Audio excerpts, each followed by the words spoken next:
अस्सलाम वालेकुम। आज हमारा इंट्रोडक्शन टू कंप्यूटिंग CS 101 का मॉड्यूल नंबर 170 है और आज हम लोग पढ़ेंगे जो हमारा टॉपिक है वो है आर्टिफिशियल इंटेलिजेंस। तो आर्टिफिशियल इंटेलिजेंस का फर्स्टली मीनिंग क्या होता है कि हम लोगों ने इंटेलिजेंस का यूज़ करना है, ठीक है। आर्टिफिशियल तौर पर एक तो इंटेलिजेंस इंसान की अपनी है, एक इंटेलिजेंस है जो इंसान अपनी इंटेलिजेंस रोबोट्स में डाल रहा है, ठीक है। तो इधर हम लोग वो टॉपिक देखेंगे कि अब हम लोग रोबोट्स बना रहे हैं। रोबोट्स आजकल हमें खाना सर्व कर रहे हैं, रोबोट्स हॉस्पिटल्स में एज अ नर्स काम कर रहे हैं। हमारे पास गाड़ियाँ ऐसी आ गई हैं कि अब वो खुद ड्राइव करती हैं, हम लोग को ड्राइव भी करना नहीं पड़ता। तो इस चैप्टर में बस उसकी एग्जांपल्स दी हुई हैं। तो पहले उसके बारे में जो उसने डेफिनेशन लिखी है वो कहता है कि artificial intelligence is the field of computer science that seeks to build autonomous machines that can carry out complex task without human intervention. कि हम ह्यूमन की ज़रूरत नहीं है कि वो आकर उसको जो है ना उसको ऑपरेट करे, आके उसके साथ इंटरेक्ट करे, वो खुद ही सब कुछ कर लेती है। तो यहाँ पर उन्होंने एक रोबोट बना के दिखाया है और यहाँ पर वो बता रहा है कि ये अब सेल्फ ड्राइविंग कार आ गई है जो खुद चल रही है। इसमें हमने सिर्फ मैप बताना होता है उसको और वो हमें उस मैप तक ले जाती है। उसके बाद उसने बताया है कि आजकल मशीन जो है, हमने रोबोट को नर्स भी बना दिया है। देखें यहाँ पे वो टेक केयर कर रही है एक पेशेंट की और यहाँ पर ये नर्स उन्होंने बनाई हुई है। उसके बाद वो उन्होंने एक और एग्जांपल दिया है कि ये अब मशीन है, ये ब्लड ग्रुप ले रही है और इसके अलावा कुछ भी नहीं है इस मॉड्यूल में।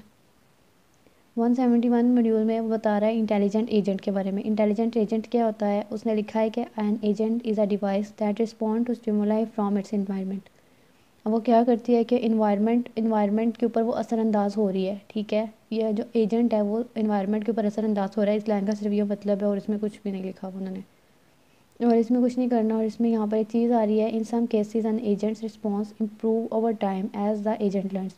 वो कहते हैं कि जैसे जैसे वो सीखता है ना इन्वायरमेंट से, वैसे वैसे उसकी लर्निंग जो है वो इंक्रीज़ होती है। This could take the form of developing procedural knowledge और डिक्लेरेटिव नॉलेज। जैसे हम भी सीख सीख के हमें हर एक चीज़ आती है, जब हम लोग पैदा होते हैं हमें हर चीज़ नहीं आती होती, तो वो यहाँ पर भी वो लिखते हैं कि मशीन को भी हमें हर चीज़ सिखानी पड़ती है, उसके अंदर वो डाटा वो प्रोग्राम्स हमें डालने पड़ते हैं, फिर वो सीखती है। उसमें लिखी हुई हैं डेवलपिंग फॉर्म्स हैं, वो क्या है, प्रोसीजरल नॉलेज, लर्निंग हाउ के हाउ ये कैसे करना है, और डिक्लेरेटिव और storing declarative knowledge, learning what कि हमने क्या करना है, मतलब क्या करना है और कैसे करना है। ये वाला प्रोग्राम हम मशीन के अंदर जो है वो उसको ऐड करते हैं। और इसमें करने वाला कुछ नहीं, यहाँ पर उन्होंने कैलकुलेटर की एग्जांपल दी हुई है कि कैलकुलेटर भी जो है आजकल ये आर्टिफिशियल इंटेलिजेंस की एक एग्जांपल है, क्योंकि वो हमें जो है वो कैलकुलेशंस करके देता है। उसके बाद ये पज़ल सॉल्विंग मशीन है, ये पज़ल सॉल्व करती है और कुछ भी नहीं है इसमें। उसके लिए आप लोग अगर ये देखना चाहें तो ये इसका डिटेल लिखी हुई है, ये आप एक बार रीड कर सकते हैं और इसमें कुछ नहीं करने वाला। Artificial intelligence research methodologies. अब इसमें रिसर्च मैथडोलॉजीज़ में ये वाला जो टॉपिक है इसको आप अगर स्किप करना चाहते हैं तो स्किप कर दें, क्योंकि इसमें करने वाली इतनी खास कोई चीज़ है नहीं, तो इसको छोड़ देते हैं। उसके आगे आ रही है 773 ट्यूरिंग टेस्ट। ट्यूरिंग टेस्ट क्या होता है, पर्पस बाय एलन ट्यूरिंग इन 1950। ये आपने सिर्फ इसका ईयर याद रखना है और इसमें करने वाला कुछ नहीं है, और इसका नाम याद रखना है कि ये किसने किया था। उसके बाद वो लिखता क्या है कि a well known example arose a result of the program doctor. इसमें भी ये करने वाली कोई चीज़ नहीं है, ये मैंने इसलिए किया क्योंकि ये MCQs के हवाले से इंपॉर्टेंट है, इसको आप पढ़ लीजिए क्योंकि पढ़ते पढ़ते वीडियो बहुत लंबी हो जाती है। 174 अंडरस्टैंडिंग इमेजेस। इसमें ऊपर वाला सारा स्किप कर दें, इसमें सिर्फ करने वाली है कि यहाँ पे चीज़ें एंड अंडरस्टैंडिंग जनरल इमेजेस। उसमें वो फर्स्ट लिखता है कि इमेज प्रोसेसिंग। इमेज प्रोसेसिंग अब क्या होता है वो देखते हैं। Which refers to identifying characters of the image, कि इमेज के अंदर क्या है उसको आइडेंटिफाई करना है। उसके बाद image analysis which refers to process of understanding what the character mean, यानी कि करेक्टर उसमें क्या नज़र आ रहा है और क्या दिखाना चाह रहा है। यानी कि हम अगर एक पिक्चर देख रहे हैं उसमें जोकर बना तो हमें पता लग रहा है कि ये हमें जो है ना वो कोई फ़न या फिर हमें एंटरटेन करने का जो है ना इसका पर्पज़ है। और हम इसी तरह जो है ना ये इमेज की प्रोसेसिंग के दो स्टेप्स हैं, ये अपने याद रखने हैं, इमेज प्रोसेसिंग और एनालिसिस, और इसमें करने वाला कुछ नहीं है। उसके बाद है 175 language processing. Language processing as usual हम जैसे पीछे पढ़ रहे हैं कि कंप्यूटर बाइनरी लैंग्वेज को बस अंडरस्टैंड करता है, तो यहाँ पर भी वो ऐसी बात ही लिख रहा है कि वो पहले कहता है सिमेंटिक एनालिसिस है। यहाँ पर जो सारा उसने लिखा है वो यही है कि पहले जो था वो हमारे पास इंग्लिश है, ये सब कुछ है, फिर हमारी जो हाई लेवल लैंग्वेजेस हैं ना वो हमारी लो लेवल लैंग्वेजेस में आती हैं, और कुछ भी नहीं है। तो आगे क्या लिखता है, ये आपने एनालिसिस की 3 फॉर्म्स हैं, इनको याद रखना है, सिंथेटिक, सिमेंटिक और कॉन्टेक्सचुअल। अब वो जो लिखता है सिंथेटिक का, वो लिखता है क्या है कि whose major component is parsing, कि पार्सिंग इसका मेजर कंपोनेंट है। ये MCQs आ जाता है, ये आपने लाजमी याद रखना है। उसके बाद कहता है कि सिमेंटिक एनालिसिस क्या है, in contrast to the parsing process which mainly identify the grammar rule of each word, यानी कि हर वर्ड का ग्रामेटिकल रूल जो है वो सर्च कर लेता है और charge with the task of identifying the semantic rule of each in the word statement. और उसके बाद कॉन्टेक्चुअल क्या है, कॉन्टेक्चुअल जो है कि जो हम उसको लिखा हुआ देते हैं टेक्स्ट फॉर्म में, उसमें लिखता है it is the next this level that the context of the sentence is broad the understanding process for example is to identify the, यानी कि ये दोनों जो है ना आपस में सेम ही है, बट आपने ये तीनों जो है एक बार रीड करके पेपर में जाने हैं, क्योंकि ये मॉड्यूल कुछ हिसाब से जो है ना वो थोड़े से इंपॉर्टेंट भी हैं और नहीं भी हैं। आगे आ रहा है CSS का इम्पैक्ट ऑन सोसाइटी। बाकी सारी बातें एक तरफ आर्टिफिशियल इंटेलिजेंस इतना ना भी करें तो चलेगा, ठीक है, बट CS के जो इम्पैक्ट्स हैं वो आप लोगों ने लाजमी करके जाने हैं, क्योंकि ये आ जाता है लॉन्ग क्वेश्चन भी शॉर्ट क्वेश्चन भी। तो CSS कह रही हूँ, CS इम्पैक्ट हम लोग देख लेते हैं ऑन सोसाइटी है पहले, कि इसके पॉजिटिव और नेगेटिव दोनों इम्पैक्ट्स हैं। तो इसका पॉजिटिव इम्पैक्ट क्या है कि it has improve the communication between people, यानी कि अब हम लोग दूर बैठ के पहले तो हाथ लिखते होते थे और कुछ लोग कबूतर भी भेजते थे, तो खैर अब हम लोग मैसेजिंग कर लेते हैं, तो हमारी कम्युनिकेशन जो है लोगों में अच्छी हो गई है। Increase access to the educational information, तो वो कह रहा है कि जो एजुकेशनल असेस है वो ज़्यादा हो गया, जैसे हम वीडियो में बैठ के घर बैठ के पढ़ रहे हैं, तो ये हमारी इंटरनेशनल कह रही हूँ इंटरनेट असेस हमारी जो है वो ज़्यादा हो गई है, और ये उसकी एक एग्जांपल हमारी अपनी है। उसके बाद है increase productivity of the people as now their mutual works are reduce significantly, अब हम लोग घर बैठ के भी काम कर सकते हैं, ये बिज़नेस की भी ग्रोथ हो रही है और फास्टर रिस्पांस जो है हम घर बैठ के जल्दी जल्दी हर चीज़ का मैसेज पे रिस्पांस दे देते हैं। उसके बाद नेगेटिव इम्पैक्ट भी आ रहे हैं, वो कहते हैं कि people are working in sitting position and thus have chances to develop obesity, यानी कि लोग जो है वो सुस्त हो गए हैं। उसके बाद exposure in the inappropriate material, कुछ मटेरियल इंटरनेट पे अच्छा भी नहीं है। उसके बाद जो है क्राइम रेट इससे ज़्यादा हो रहा है, क्योंकि हम घर बैठ के जो है अब बॉम्ब की रेसिपी भी निकाल सकते हैं। हैकिंग, बैंक जो है अब हैकर जो है वो बैंक भी हैक कर रहे हैं हमारे। और उसके बाद जो है पीपल जो है वो ओवर डिपेंडेंट ऑन टेक्नोलॉजी हो गए हैं और ज़्यादा काम नहीं करते, हर काम के ऊपर सोशल इंटरेक्शन कर लेते हैं, और ये इसके नेगेटिव इम्पैक्ट्स हैं, ये आपने देख लेने हैं।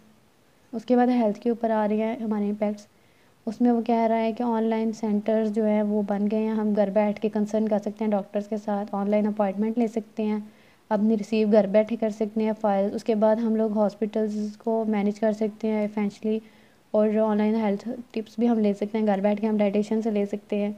उसके बाद health news can be viewed online, ये सारी बातें जैसे आप लोग खुद भी लिख सकते हैं।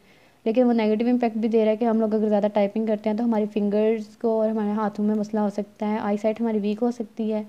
अगर हम हेडफोन का ज़्यादा यूज़ करते हैं और ऊंची आवाज़ में म्यूज़िक सुनते हैं तो हमारी हेयरिंग की जो एबिलिटी है वो जा सकती है। उसके बाद सोशल आइसोलेशन है, कम्युनिकेशन इश्यूज़ हैं कि हमें बात करने की ज़्यादा तमीज़ नहीं आती, क्योंकि अगर हम लोगों से मिलते हैं, हमारा इंटरेक्ट होता है, तो हम लोग लोगों के रवैयों को सीखते हैं। अगर हम यहाँ बैठ कर सिर्फ टेक्स्ट करते हैं तो हम लोग ये नहीं सोच सकते कि अगला किस मूड में है या कैसे बात कर रहा है, ये सब कुछ। उसके बाद पोस्चर है, लीड बोन्स है, बोन्स का इश्यूज बन जाता है, अक्सर बैक बोन में पेन हो जाती है। उसके बाद रेडिएशन डैमेज डिवाइस रनिंग, उसके अंदर वो कह रहा है कि इन सब के अंदर जो है ना एयरप्लेन मोड वगैरह ये सब चीज़ें जो है वो ख़राब है, इंसान के लिए ठीक नहीं है। तो इसमें से अगर आप 4-5 भी पॉइंट कर लेंगे ना तो लॉन्ग क्वेश्चन हो जाएगा नेगेटिव पॉजिटिव पॉइंट्स का। आगे आ रहा है CS का इम्पैक्ट ऑन एनवायरनमेंट। इन्वायरमेंट पे अब ये क्या फ़र्क पड़ रहा है कि हम लोग पेपर है ऑनलाइन पेपरलेस है, यानी पेपर बनता है हमें पता है कि दरख्त से, ठीक है, लकड़ी से, तो उससे जो है उसकी बचत हो रही है कि पेपर हम ज़ाया नहीं करें। वो ये MCQ आपने लाजमी याद रखना है कि 680 पाउंड्स पर पर्सन जो है ना पर ईयर अमेरिकन जो है वो यूज़ करते थे, अब इसका जो है इतना पेपर जो है वो बच रहा है। तो अब this amount of to about 85 million ton of paper और 2 बिलियन ट्रीज़ ज़ाया हो रही हैं, और 8 मिलियन टन पेपर जो है वो लग रहा था इस पर। उसमें the average American household throw away 13,000 pieces of paper, यानी 13,000 जो है वो फेंकते हैं, ठीक है, around 1 billion trees in total USA। उसके बाद most in the form of the packing on the junk email वगैरह, तो ये बहुत अच्छा काम है हमारा ईमेल वगैरह वाला, क्योंकि हम लोग इसमें पेपर ज़ाया नहीं कर रहे।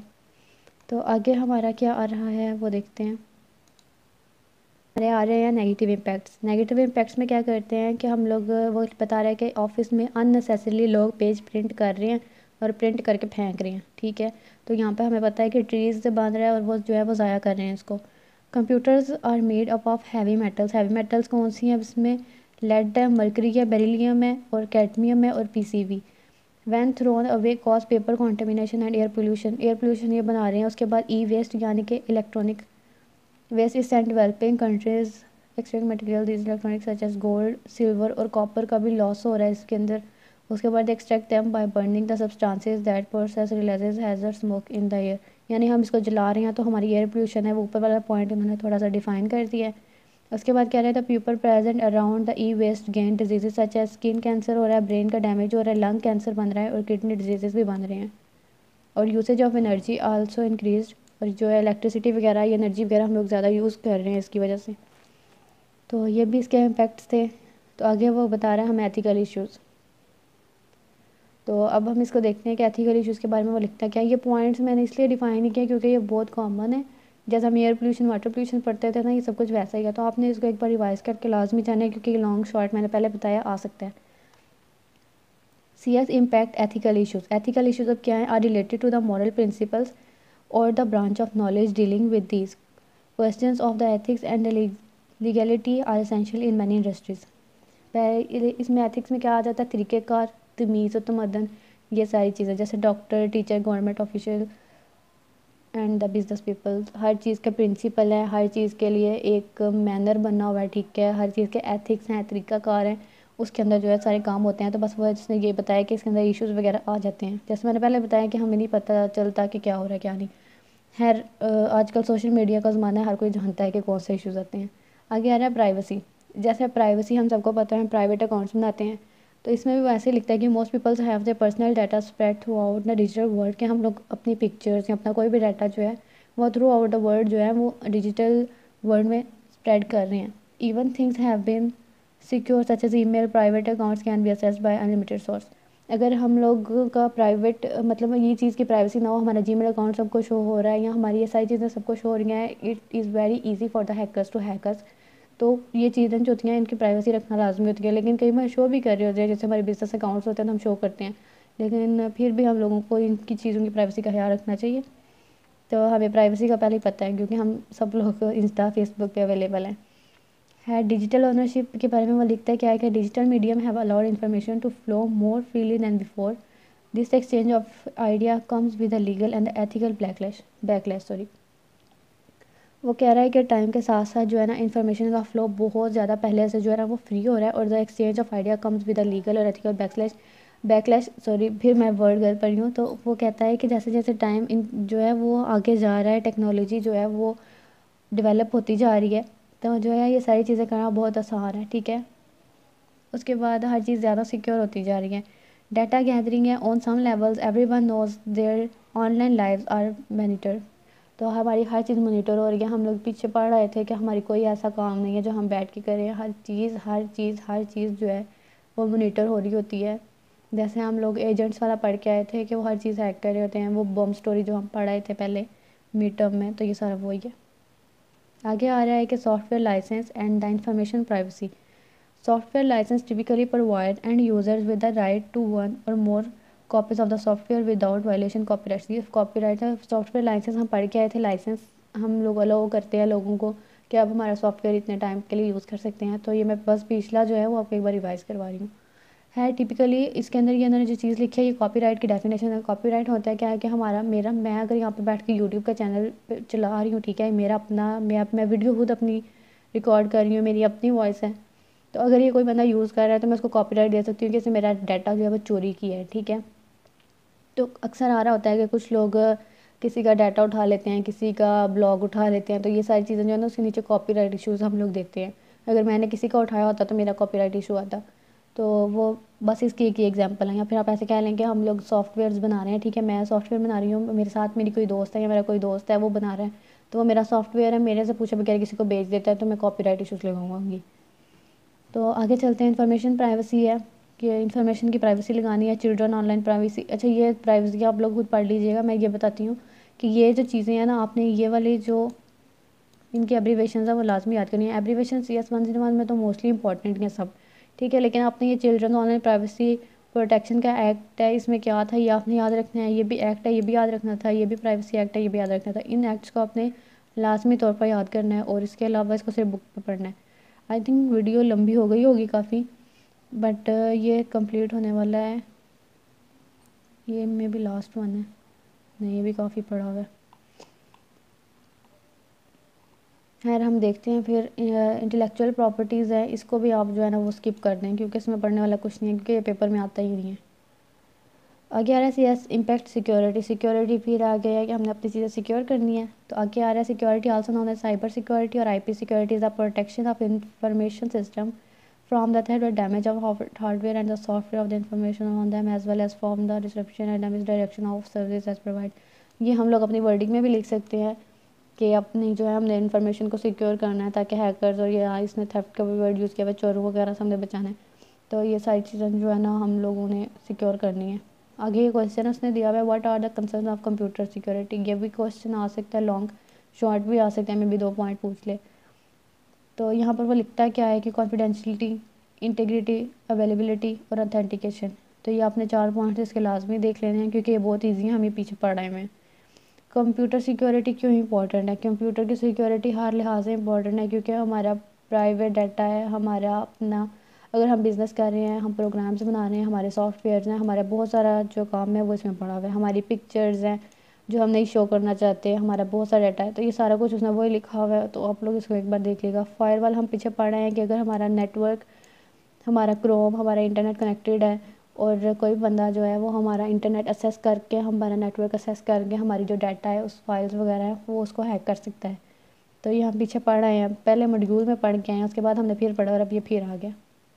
अच्छा, प्राइवेसी आ गई है, फेसबुक पे, ट्विटर पे हमें चाहिए जो हम कर रहे होते हैं, और उसके बाद ईमेल्स पे भी है, पर्सनल सॉफ्टवेयर, पासवर्ड और लॉगिन हैं, और ये सारा कुछ हमें खुद ही पता था। अगर हम ये ना भी पढ़ते तो पेपर में क्वेश्चन आता तो हम कर सकते थे।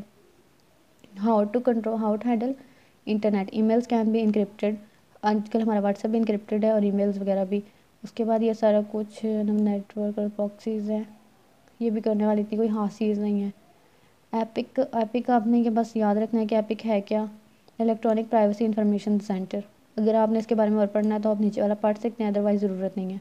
उसके बाद इसकी एब्रीवेशन PI की है, प्राइवेसी इंटरनेशनल, ये आपने याद रखनी है। उसके बाद यहाँ पे प्रायोरिटी एरियाज़ आ रहे हैं, challenging data explosion, building global privacy और मूवमेंट्स हैं, और उसके बाद कॉन्टेस्टिंग्स, और कुछ भी नहीं। क्योंकि CS में जो चीज़ें करने वाली थी वो पॉजिटिव नेगेटिव इम्पैक्ट्स थे, ये सारी चीज़ें जो है वो इम्पॉर्टेंट नहीं है। तो ये वाला जो इम्पैक्ट है सोशल इश्यूज़ ऑफ IT, ये अगर हम ना भी पढ़ते तो ये प्राइवेसी। उसके बाद गेमिंग एडिक्शन,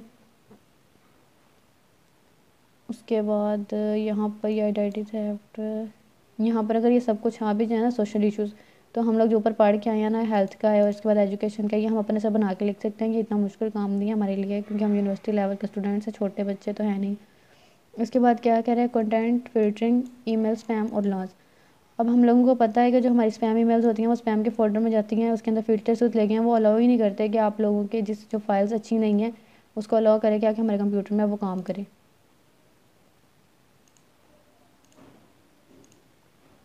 उसके बाद आ रहा है major requirements, can spam act, ये भी रहने दें। उसके बाद children protection and electronic theft, ये सब कुछ जो हम पीछे पढ़ के आए हैं उसकी डिटेल्स हैं, इसको बस एक नज़र देखना है। कंटेंट रिस्क है इसके अंदर इन्वॉल्व, इसके जो सिनेरियोज हैं वो बस देखने हैं। कंटेंट रिस्क है, कंटेंट रिस्क, इसको भी छोड़ दें।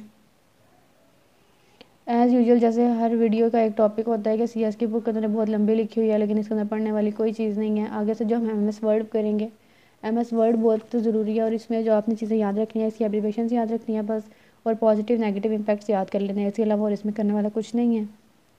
ठीक है, ये जितनी लंबी लंबी डिटेल्स लिखी हुई है ना, इसको आपको लिखने की ज़रूरत है क्योंकि पेपर में वो 1-2 पॉइंट पूछेगा, और ये वो सारे टॉपिक हैं जो हम ऊपर पढ़ के आए हैं, तो हम लोग इसमें से कोई एक चीज़ लिख लेंगे। वो CS का कोई इम्पैक्ट पूछेगा कि कंप्यूटर साइंस का क्या इम्पैक्ट है, अगर वो है सोशल पे पूछेगा तो हम बता सकते हैं कि दरख्तों की वजह से जो पोल्यूशन हो रही है या फिर हमारी कोई भी इशू जो हमें बन रहा है, तो जो हम ऊपर नेगेटिव और पॉजिटिव इश्यूज़ पढ़ के आए हैं ना, वो इश्यूज़ हम किसी भी जगह पे इम्प्लीमेंट कर सकते हैं, और इसके अलावा कुछ नहीं है। तो अभी के मॉड्यूल के लिए अल्लाह हाफ़िज़। तो आगे हम जो MS वर्ड और एक्सेल वगैरह करेंगे वो आपने लाजमी तौर पर करनी है क्योंकि वो इंपॉर्टेंट है, और उसके अंदर करने के लिए इतना खास कुछ नहीं होगा, वो ट्रिक्स होगी, उससे हम लोग जो है इजीली पेपर अटैम्प्ट कर लेंगे। अभी के लिए अल्लाह हाफ़िज़।